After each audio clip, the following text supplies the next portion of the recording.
morning, and welcome to Buckman Bridge Unitarian Universalist Church. My name is Kris, your worship leader for today's service. My pronouns are she and her. We are graced to have Mr. Timothy Edwards here with us this morning. His ability with the violin is superb, and he never fails to transport us with his musical selections. Accompanied by Dr. Gary Smart, today's first piece is titled Levee Dance by Clarence Cameron White. Good morning, my BBUUC family. It's good to be back with you. Not only just because I get to see such wonderfully bright and smiling faces, but also because whenever I get ready to do something for this congregation, I always talk to the worship leaders and find out what is the main theme or the idea of the lesson, because I always try wherever I am to incorporate the music that you're hearing with the lesson that's being said, so that you get it sort of from all ends, all right? So BBUUC always throws me for a loop, and I love it. I really do. You know, most congregations will say the lesson's going to be on love or it's going to be on peace, and I come to BBUUC and they say the lesson's going to be on fractals. Now, you're talking to a black man who grew up in the inner city of Detroit, whose most exciting thing we did as kids was to name and identify the make and model of cars as they went past our street, right? So I didn't spend any time thinking about fractals when I was younger, especially not trying to identify them. So when I got that word, I thought, oh my gosh, they're trying to stump me again. I know they are. So I looked up the word, and it sort of is, and I'm not sure if I'm going along the same lines as the lesson, but it's sort of, I think of an object that's made of the same smaller objects as a microcosm within the bigger macrocosm. Okay, did I do that good? Oh, excellent, thank you. Okay, thank you. I know I'm a fast learner, yeah. So, to that end, I thought that I would program this piece that I actually loved by Arvo by the name of Spiegel im Spiegel, which is mirror in mirror. Because when I think of the microcosm within the macrocosm, it sort of leads me, and this is how the creative juices work for musicians, it sort of leads me to the idea of our inner selves and what we project for ourselves and what we want and our desires and our souls can be projected in a larger level to our outside world and what we want to see in our world.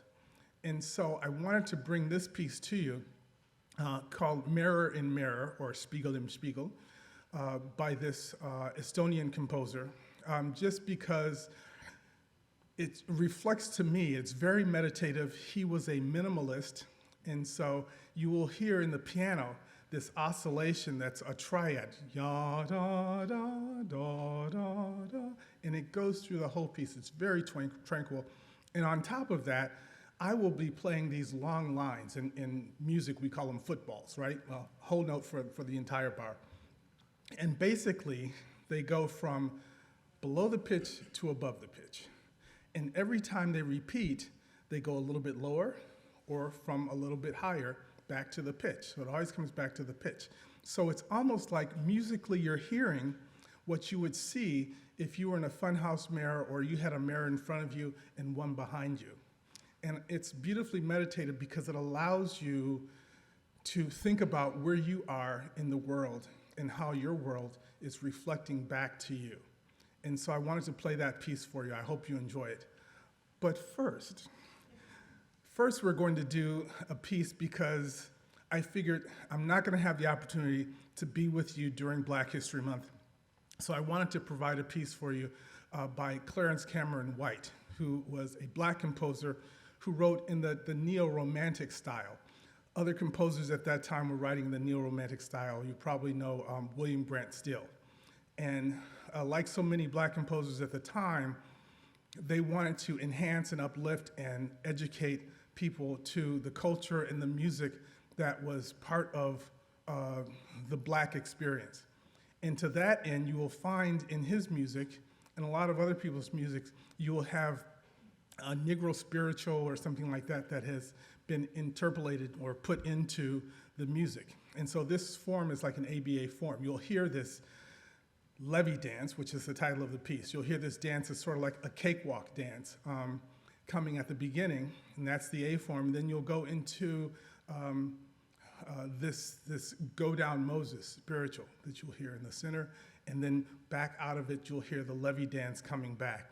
And I think of it, to help your image at all, I think of it like you're going to work on Casual Friday, and you already know that you're gonna probably get out early because the boss is leaving to go up to his cabin. He wants to avoid the traffic, right? So you're going to work, you hear this Levee dance because you're all excited because you're going to work and you know that you're gonna get a break after this. And then you decide, well, before I leave, I actually should do some work. And so the toil comes in, and you hear, the Go Down Moses theme, and it almost feels like, you need someone to please take you out of the toil of Egypt and get you into the promised land. And then finally it comes back to the dance because you're an hour before work ends. You won't have to see these people or talk by the water cooler for 1 or 2 full days, and you're gonna get your paycheck. So the Levee dance comes back, and it's all back and exciting and good again. So I hope you enjoy Levee Dance by Clarence Cameron White.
That was wonderful.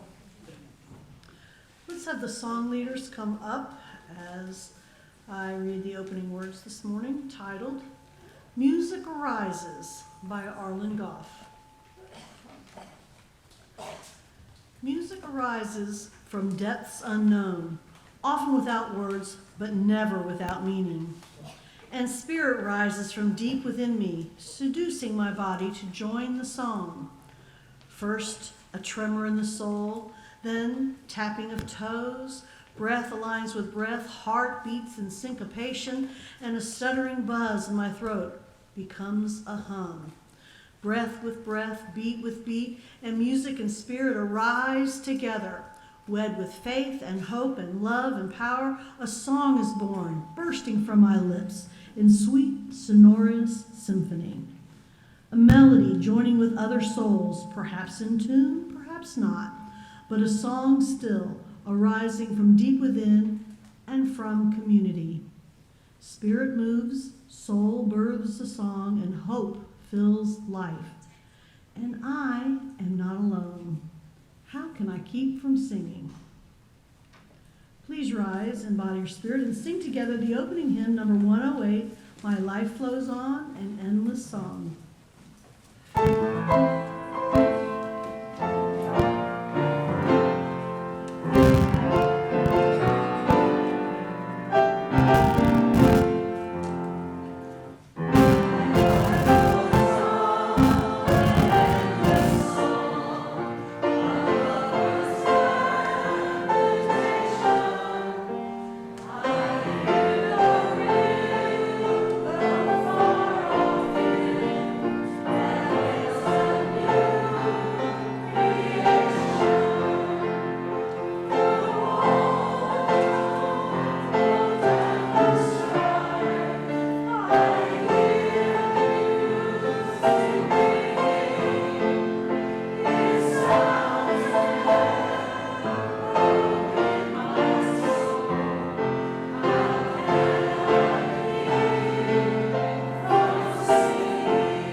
Good morning, friends, and welcome to Buckman Bridge Unitarian Universalist Church, hereafter referred to as BBUUC. If you are here for the first time, we're so glad you found us. We hope you stay and enjoy the offered refreshments. The coffee hour is a great time to get to know some of the marvelous members of BBUUC. If you have questions and are interested in Unitarian Universalism, we offer Learn About UU classes. Want to know more about BBUUC? please seek out and speak with someone who has a yellow sticker on their name tag that says, "New, ask me." They are here to help. We welcome all of you to our service, especially those of you who are searching for a spiritual home.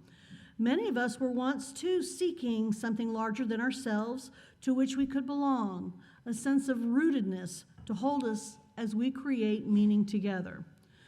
We do that well here, though not perfectly. In this congregation, we strive not for perfection, but for authenticity and connection.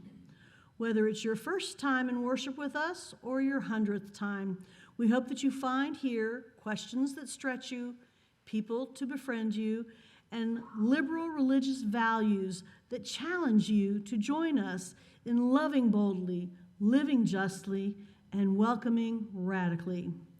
May we root ourselves in the values of this faith, a faith based on covenant rather than creed. Our congregation's covenant can be found in the order of service. Let's recite it together.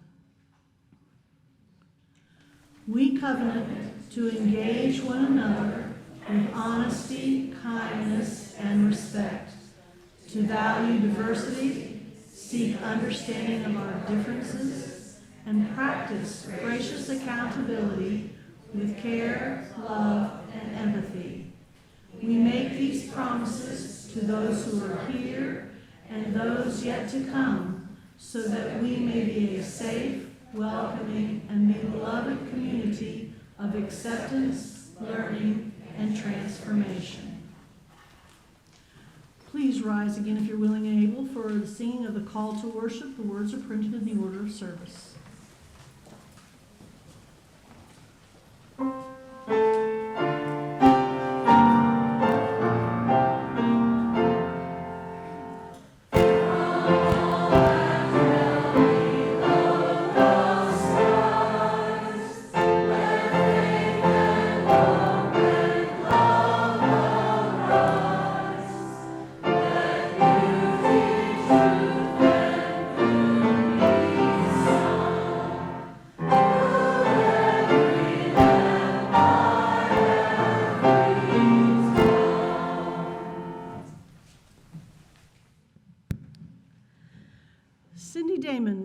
The chalice for us today.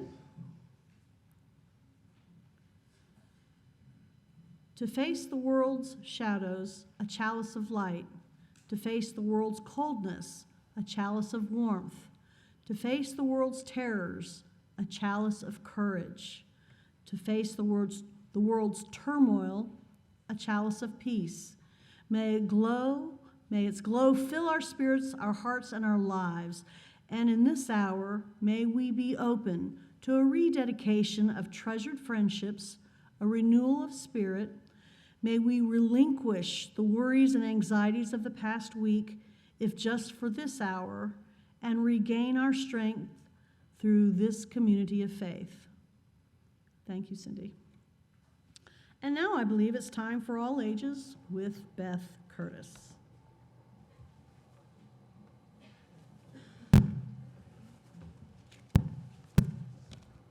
Thank you, Kris.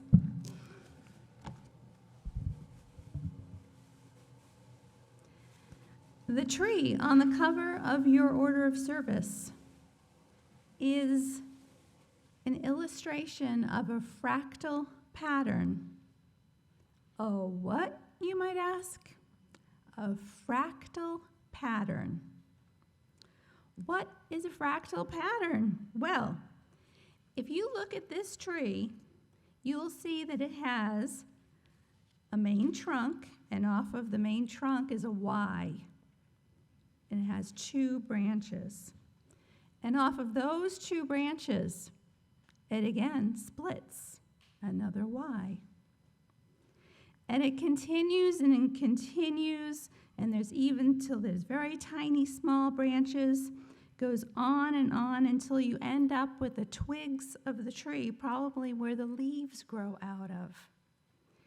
So this Y pattern is repeating itself, but it repeats itself at a different size or scale. It gets smaller and smaller. This is called self-similarity, which means as you look closer and closer into the details of a fractal, you can see a copy of the whole. This video was selected by the author of the sermon that Donna will present later this morning. It shows this amazing world of fractals. Once you start noticing fractals, you're going to start seeing them everywhere.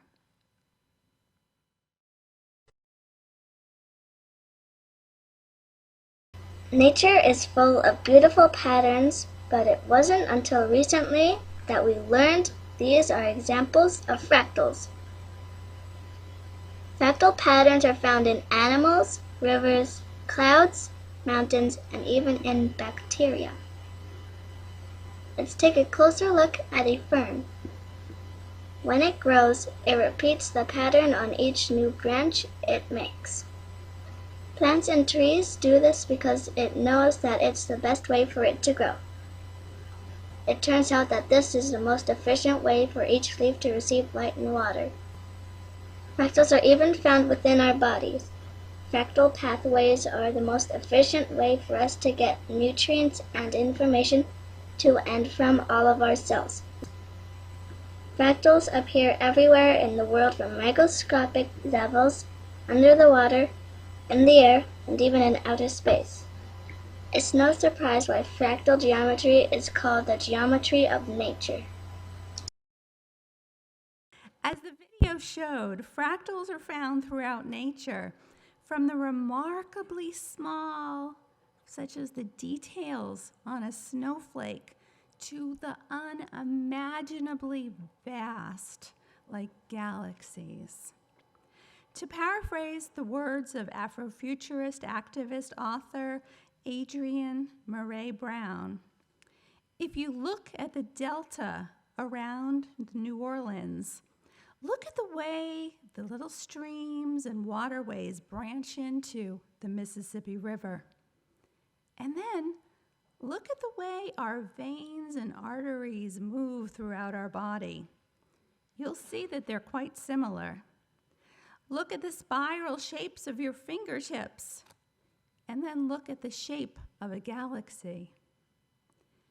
The universe has some definite favorites, and they repeat at every imaginable scale. Many say that fractals are a way of seeing infinity.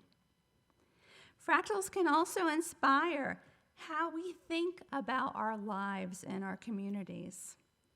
The patterns we develop on the smallest scale, say patterns of kindness and respect, can replicate themselves over and over, branching out into the world, growing in how complex they are.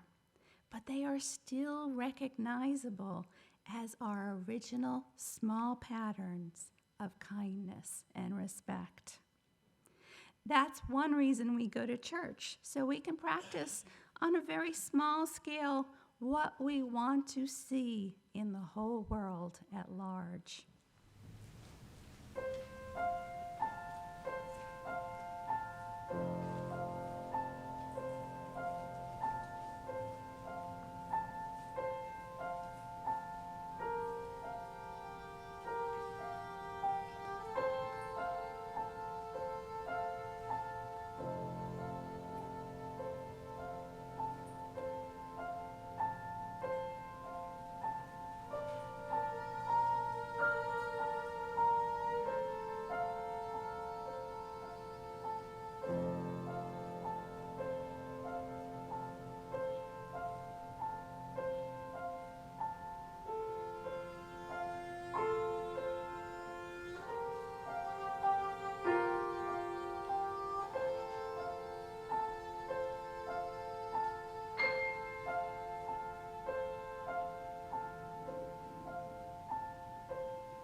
Spiegel.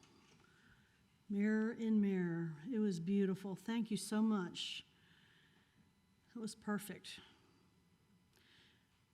But imperfect am I. I left out in the order of service that we're going to do a collection. But we're not going to really skip it. We're going to really have one. We say in our church, the offering is a sacrament of the free church. What we mean is that we believe it is a blessing to be able to govern and support our religious community ourselves, to make possible by our generosity everything we dream of and do to live out our shared values. There are many ways to give, including using the QR code on the order of service. We also pass the plate in a weekly ritual that reminds us we give with the faith that together we have enough. Today's offertory ushers are Tony Piccolotti and Wanda Frazee.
For hymn number 123, Spirit of Life.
Donna Zimmerman wears several hats here at BBUUC. She's a chaplain and serves on the pastoral care team. She is a worship leader. She writes and delivers her own sermons, as well as bringing life to sermons written by others. Today's sermon is by Reverend Sara Smalley, titled Fractals, Unitarian Universalism, and Liberating Love. Donna, the pulpit is yours.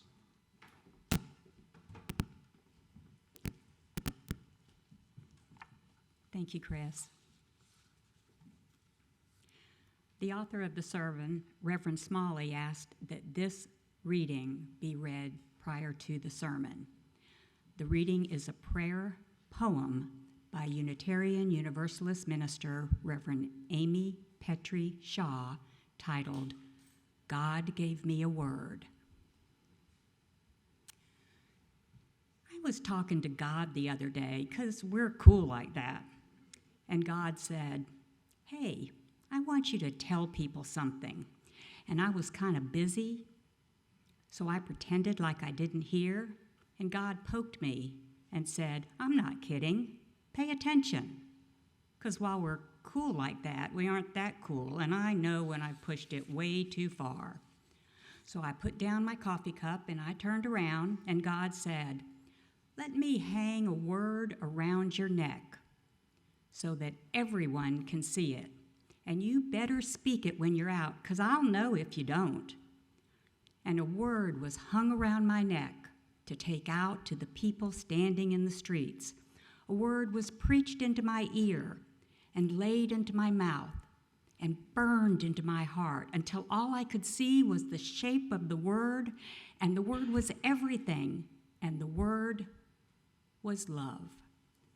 And God said, now, get out, because you don't have all day, and that word is going to get heavier, and you got some work to do. So I'm taking my word out into the world. Love came down on this green earth. Love came down and turned over the tables and set the world on end. Love made it clear that it was for the poor and the brokenhearted, for the queer boy and the angry girl. Love was the word for the late-night hookers and the long-haul truckers and the heroin junkie and the runaway cutters. Wait, I got some. Oh, no. Oh, no.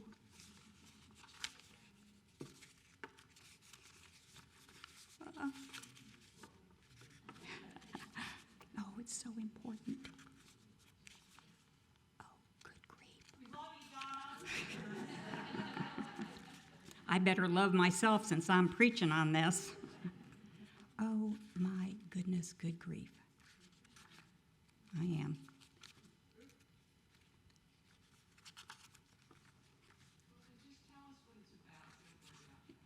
It'll just be one page that I'm going to have to skip, it looks like.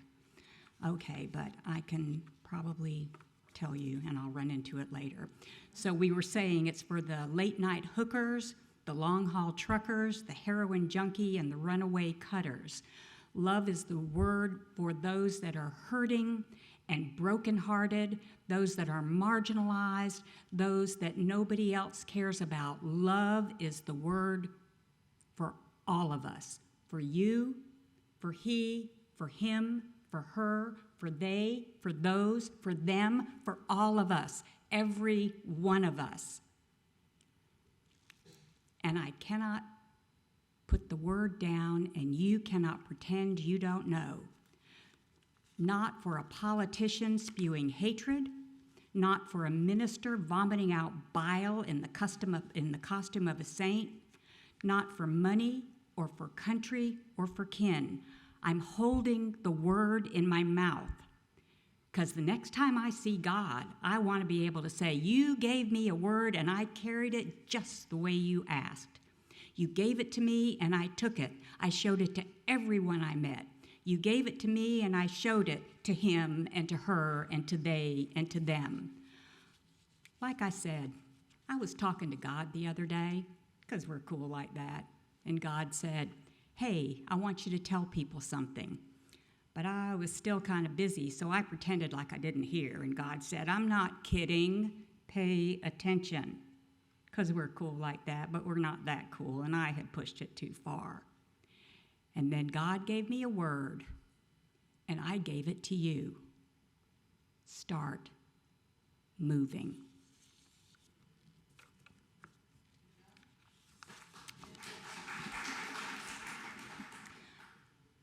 And this sermon by Reverend Sara Smalley.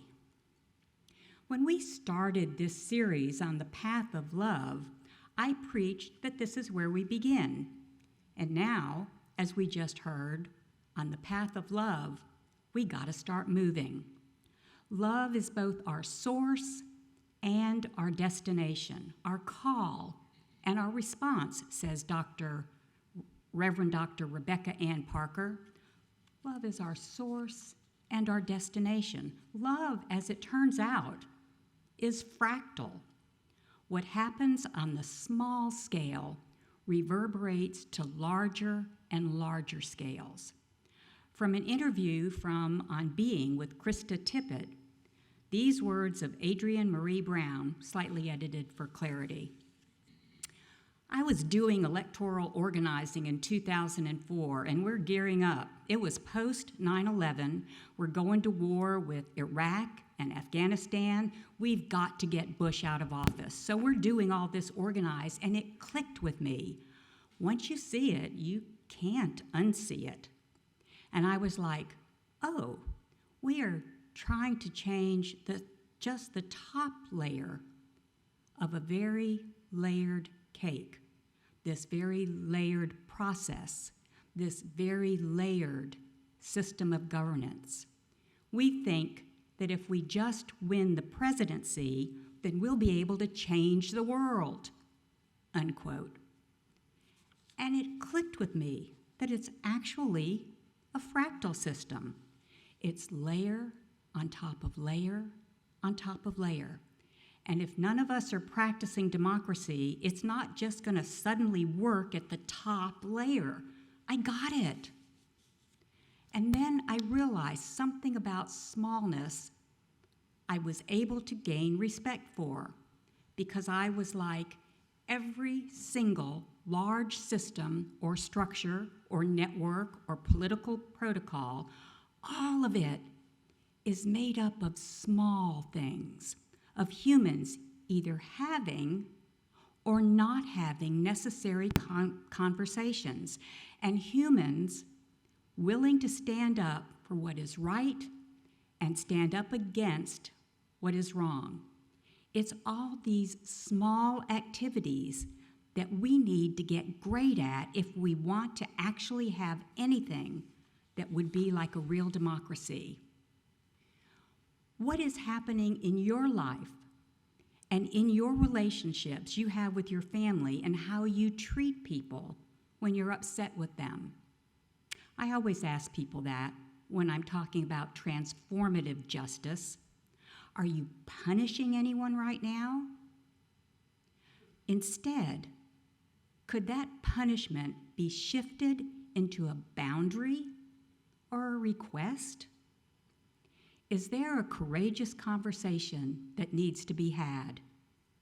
How do you personally begin to practice what's in alignment with your vision? Abolition is something we practice every day in our lives. Liberation, emergent strategy, all of these things are things we practice every day. We can't change the highest level without changing the smallest, because the patterns repeat. Either patterns of good, of greed and violence, or patterns of authenticity and love.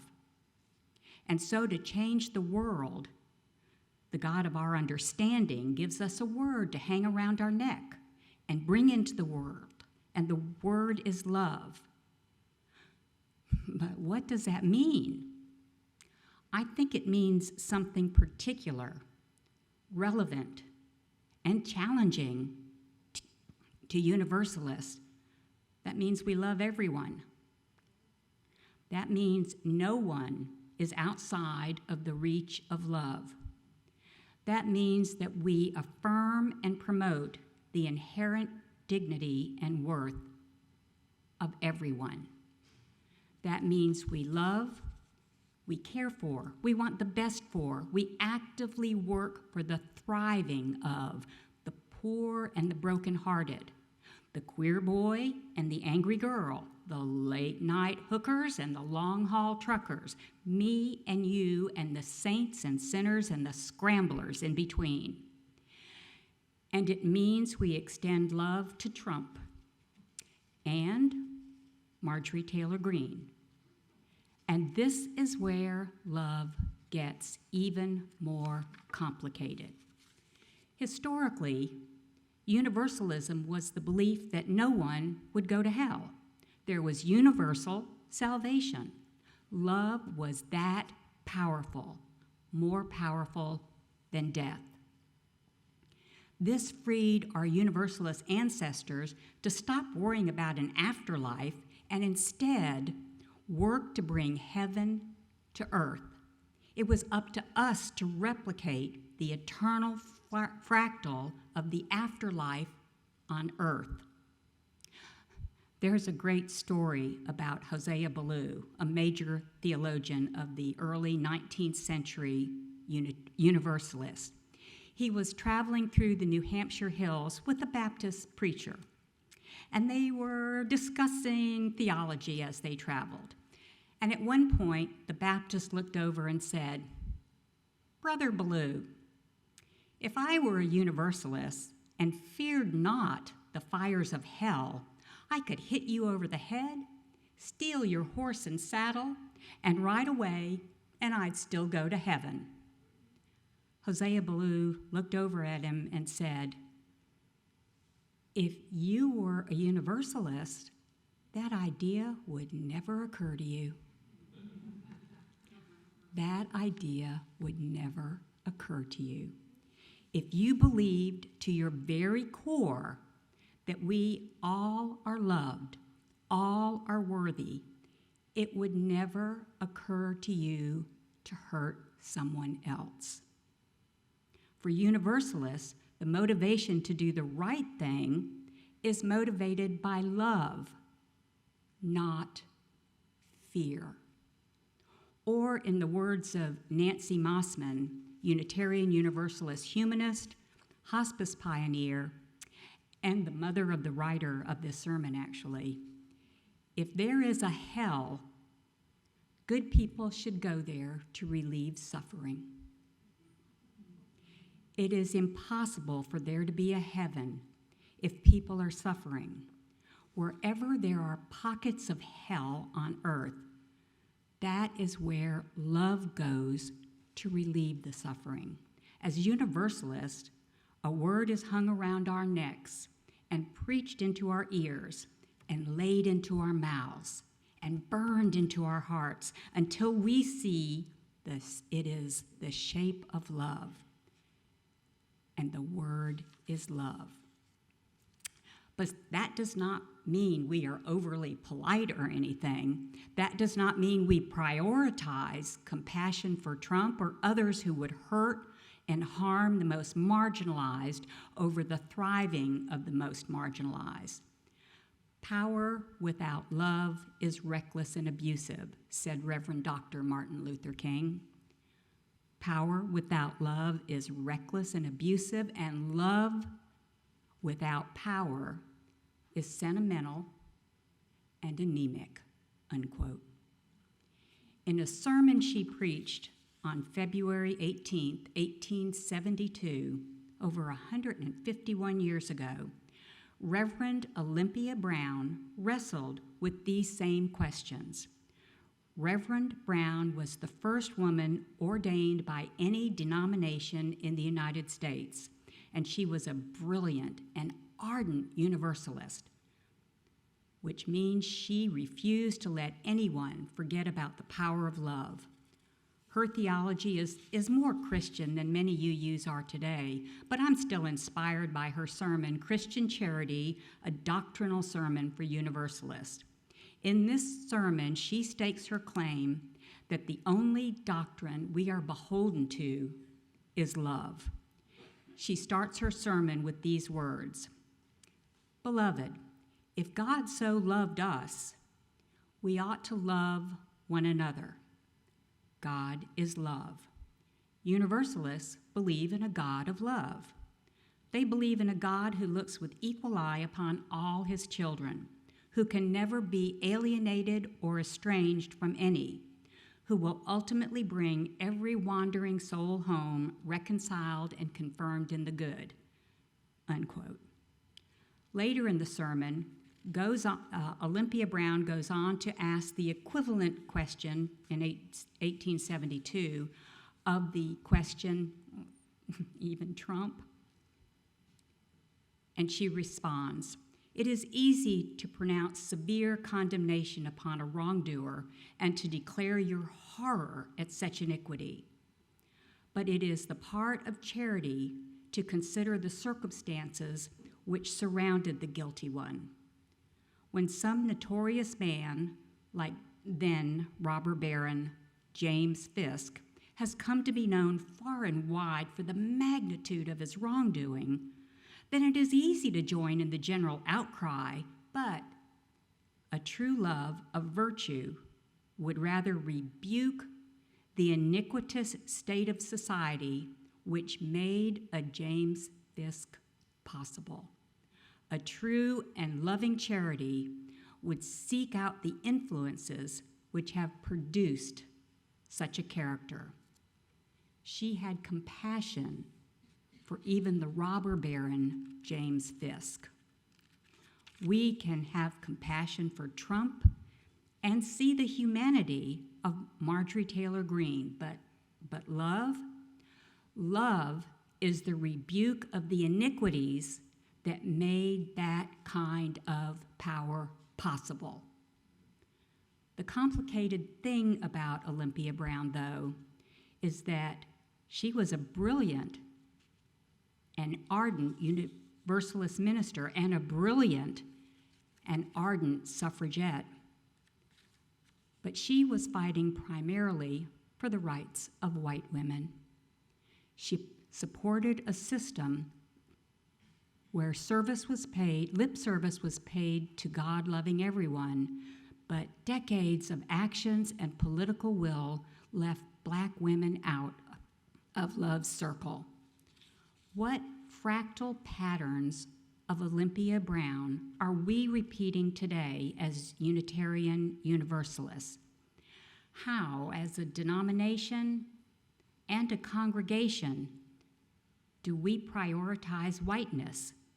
Universalism and this kind of white universalism are both a part of our lineage. Austin Channing Brown, writer and speaker on racial justice and Black dignity, says, "I am confused by people who say they love us but aren't upset when they see we are treated unjustly. The two simply cannot coexist. A love that's aloof isn't a love I have any use for. I need a love that is troubled by injustice," unquote. Love came down and turned over the tables and set the world on its end. That's the kind of love that feels unfamiliar, that makes me nervous, a kind of love that feels risky and scary. It's a change of the fractal world I live in. Patterns of safety and niceness are very easy to replicate. Patterns of courage and justice are harder to scale. Now, I know we don't talk about a lot about Jesus in UU churches because the Bible has so often been used as a tool of empire and control.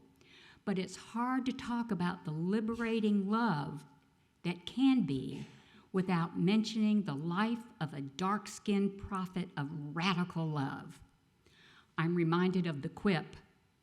After a conservative Christian visitor sat through a UU service, he complained to a member that they deny the divinity of Jesus. And the member said, "We don't deny the divinity of anyone." No, we don't deny the divinity of anyone, including Jesus, including me, including you, and the saints and the sinners and the scramblers in between. In the word of Brené Brown, talking about the life of Jesus, Jesus comes and says, "Okay, I am love. I sit with the people you're not allowed to talk to. I do the hard things. I make all the hard choices. I love the people that are unlovable. I don't tolerate shame. I am love. And it's hard, and it's messy, and it's dirty.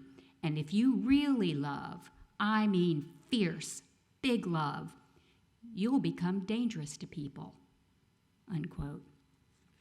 Love, real love, transformational love, truly universalist love means we change fractal patterns.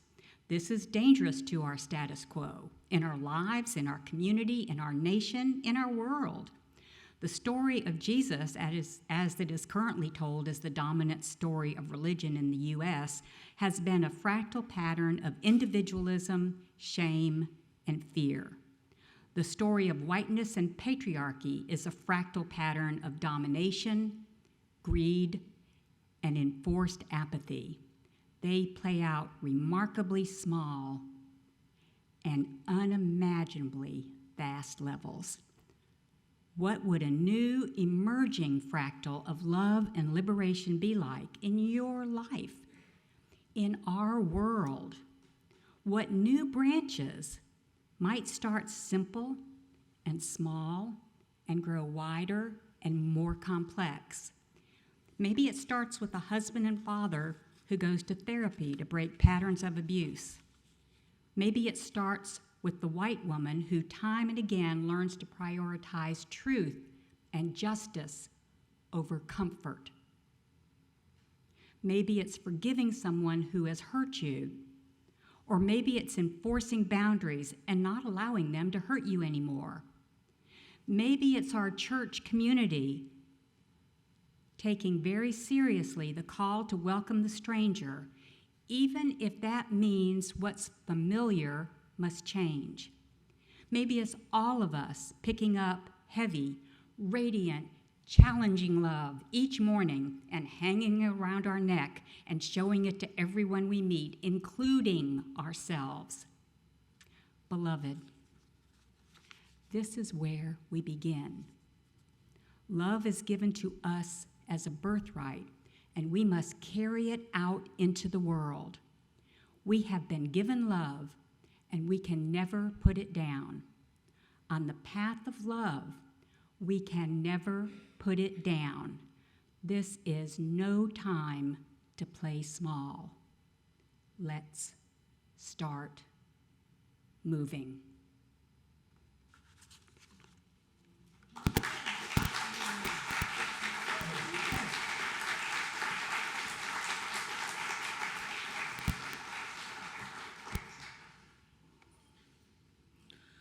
Will the song leaders return to the dais as we rise once again in Body Your Spirit for the closing hymn, number 301, Touch the Earth, Reach the Sky.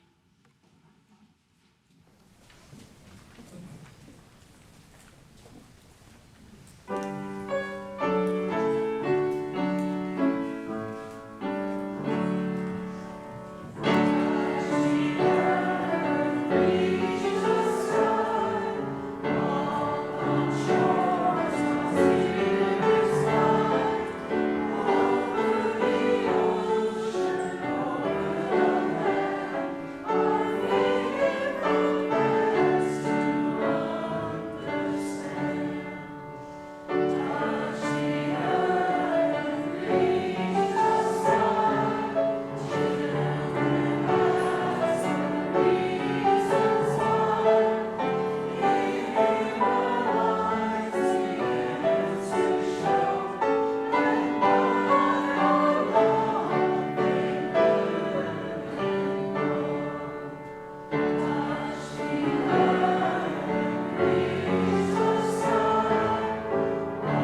Can I have Cindy back up to extinguish the chalice? We complete today's service with these words by Adam Slate. Be kind, be brave, be just, be merciful, be hopeful. This is how we keep the chalice flame burning. Until we are together again to light it anew, I bid you peace. Amen, namaste, and blessed be.